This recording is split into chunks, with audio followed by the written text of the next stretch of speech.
Je, umewahi kuona mtu akicheza na kuongea lugha isiyo yake huku ngoma inapocheza? Leo tuko tunazungumzia kuhusiana na aina ya ngoma inayojulikana kama ngoma za pepo, ambazo ni ngoma zinazopatikana kwa jamii ya Wamijikenda, hususan katika jamii ya Wagiriama.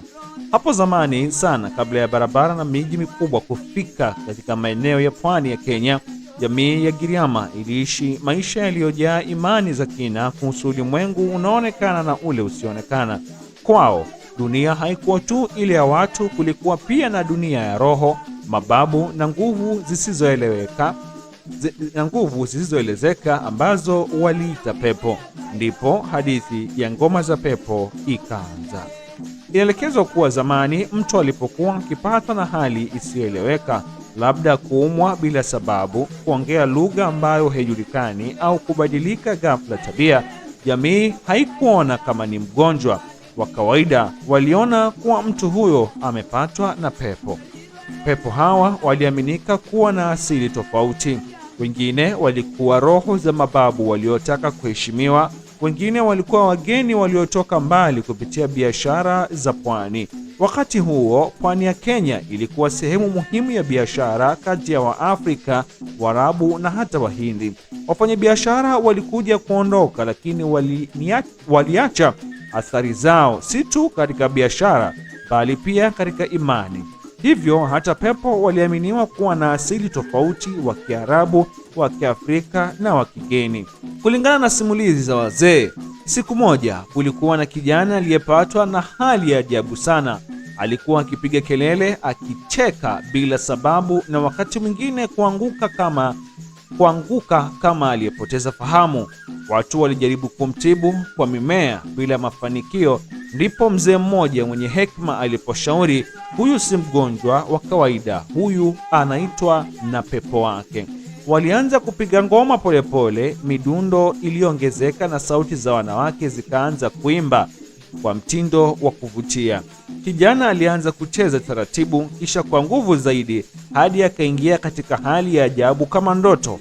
Ghafla alizungumza kwa sauti isiyo yake. Pepo wake alikuwa amejitambulisha.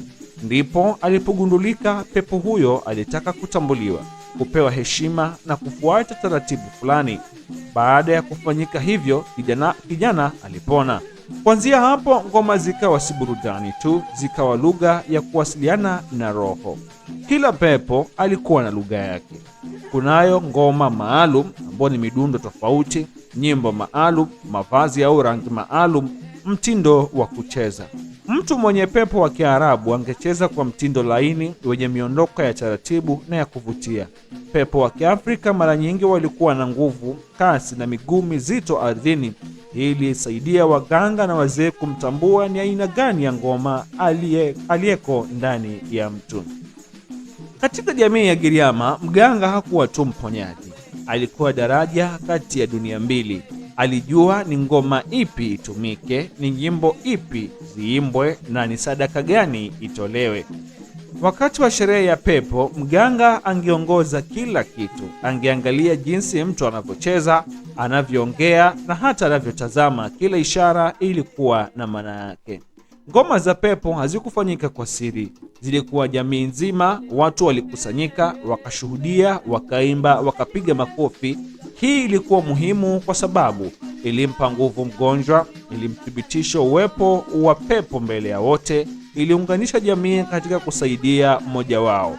Katika mchakato huu, si mgonjwa tu aliyekuwa anapata tiba, jamii nzima ilikuwa inajisafisha kihisia na kiroho. Kadri miaka ilivyopita, dini za kisasa katika Ukristo na Uislamu zilianza kuenea zaidi katika pwani ya Kenya. Watu wengine walianza kuacha imani za zamani, wakiona ngoma za pepo kama kitu cha kale au kisichofaa.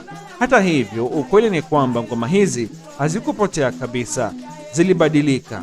Baadhi zikabaki kama tiba ya jadi, nyingine zikawa maonyesho ya utamaduni kwa wageni, na nyingine bado zinafanyika kwa siri katika baadhi ya maeneo.